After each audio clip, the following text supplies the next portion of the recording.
By now, it should be evident that the murder mystery was in fact an elaborate hoax designed and orchestrated by Koizumi, the Tomorrow Brothers, Mr. Arakawa, and Miss Mori.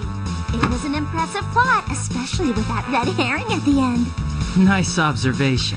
It was all in fun, though. A surprise party with a twist, if you will.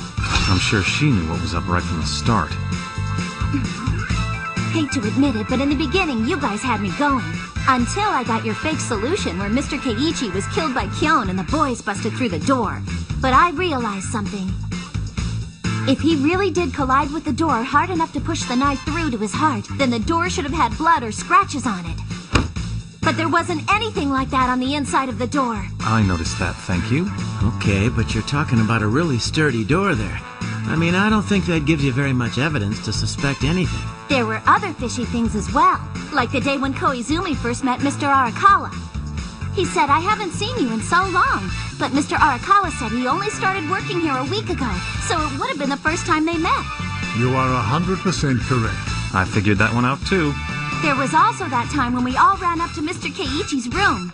You headed right down the hall to his door, right, Koizumi? So how could you have known which room was his? You told us this was the first time you'd ever been here, remember? I can't believe it. Not just one, but two mistakes? But that's not so strange. He could have found out which room was mine while the rest of you were off doing something else. That is correct. However, the final clue was the empty plate Kyon saw in the kitchen. I'll let Kyon take this one, because I didn't actually see the plate. I noticed that Mr. Keiichi is the only one on this island who eats with a fork and knife instead of chopsticks.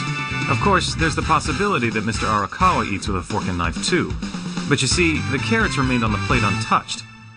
That's when I realized that it was actually Mr. Keiichi's meal. If you add it all up, there's only one conclusion to come to, and that is, there was never a murder to begin with! Mr. Keiichi was